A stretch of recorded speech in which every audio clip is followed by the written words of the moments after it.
اگر سوال کا ادب آ جائے تو آپ کو یہ پتہ چل جاتا ہے کہ اللہ کے ساتھ، اس کی بارگاہ کے ساتھ جڑنا کیسے ہے، اس کی بارگاہ کے ساتھ اپنا تعلق کیسے استوار کرنا ہے۔ یہ جو ادب سوال یا آداب سوال، یہ میں سورہ فاتحہ سے جو اوپننگ چیپٹر ہے قرآن مجید کا، اس سے سکھا دیتا ہوں۔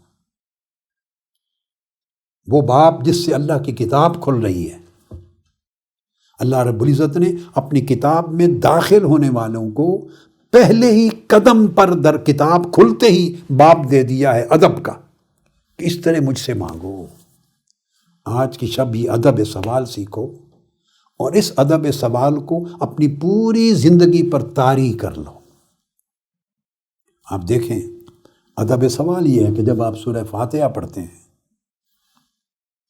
اس صورت کو سورۃ المسئلہ بھی کہتے ہیں، اللہ سے مانگنے کی صورت، اللہ سے مانگنے کا ادب سکھانے کی صورت۔ اس کے ناموں میں سے ایک نام یہ بھی ہے، سوال کی صورت، کیونکہ یہ صورت سوال کرنے کا سلیقہ سکھاتی ہے۔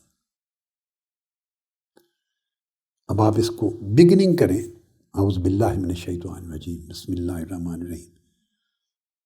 ادب سوال کا سکھاتی ہے یہ صورت یوں کہ شروع کرتے ہیں الحمدللہ رب العالمین، تمام تعریفیں اس اللہ کے لیے ہیں جو سب جہانوں کا رب ہے۔ آپ اللہ کی ثنا کر رہے ہیں، مگر ثنا کر رہے ہیں، ذکر کر رہے ہیں، مگر ذاکر غائب ہے اس میں سے۔ حمد کر رہے ہیں مگر حمد کرنے والا وہ غائب ہے۔ اس پورے جملہ میں آپ کا کوئی ذکر نہیں،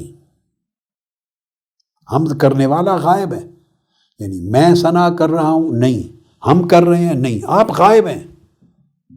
ساری تعریف اللہ کے لیے ہے جو سب جہانوں کا رب ہے، صرف اللہ محمود جس کی حمد ہو رہی ہے، بس اسی کا ذکر ہے اول تا آخر، حامد کا کوئی ذکر نہیں۔ گویا جب آپ نے زبان کھولی ہے سوال کرنے کے لیے، تو چونکہ آپ تعلق جوڑنا چاہتے ہیں اللہ کی بارگاہ عظمت کے ساتھ، بارگاہ الوہیت کے ساتھ، اس عظیم و بزرگ بارگاہ کے ساتھ، تو وہ تعلق جوڑنے کے لیے پہلا سبق یہ ہے کہ خود کو غائب کر دیں، صرف اسی کی شان پہ مرکوز کریں۔ ساری تعریفیں اس اللہ کے لیے جو سب جہانوں کا رب ہے۔ پھر دوسرے جملے میں فرمایا کہو الرحمن الرحیم، صرف اسی کی رحمت کا ذکر ہے، رحمانیت کا، رحیمیت کا، پھر ذکر کرنے والے کا کوئی نام نہیں ہے۔ یعنی آپ نے اپنے آپ کو اللہ کے ذکر میں، اللہ کی حمد میں، اللہ کی ثنا میں ایسا فنا کر دیا ہے کہ آپ کا نام و نشان ہی مٹ گیا ہے، صرف اسی کا نام۔ تیسرے جملے میں کہتے ہیں مالک یوم الدین، وہ یوم جزا کا مالک ہے۔ تو تین جملے جو افتتاحیہ ہیں، اس میں صرف اللہ کی حمد ہے۔ مولا تو بڑا ہے، تو خالق ہے، تو ہی عبادت کے لائق ہے، تو سارے جہانوں کا رب ہے، سب کی پرورش کرنے والا ہے، سب کو دینے والا ہے، سب کو درجہ بدرجہ کمال تک پہنچانے والا ہے، سب کچھ تیرا ہے۔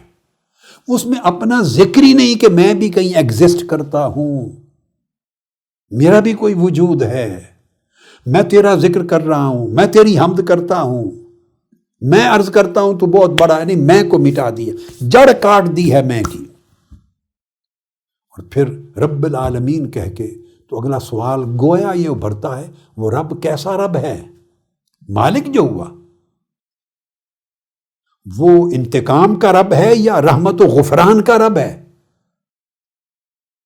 تو ساتھ یہ اگلا جملہ ہے، نہیں وہ رحمت و غفران کا رب ہے، دینے والا رب ہے، بخشنے والا رب ہے، کرم کرنے والا رب ہے، لطف و انعام کرنے والا رب ہے۔ تو فوکس کریں اللہ کی رحمت پر، جب اللہ کی ربوبیت پر دھیان کریں سوال کے لیے تو صرف اس کی رحمت پر فوکس کریں، تاکہ امید طاقتور ہو آپ کے اندر، ہوپ فلنس بڑھے۔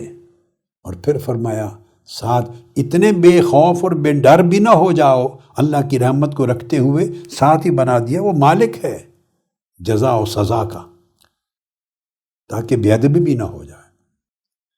تو آداب سوال میں جب افتتاح کر لیا آپ نے، اور یہ سارے صیغہ غائب میں بیان ہے، وہ اللہ ہے، وہ رحمان ہے، وہ رحیم ہے، وہ مالک ہے، وہ رب ہے۔ جب بیان ہو گیا سارا تو چوتھی آیت میں آئی تو یہ سارا غیب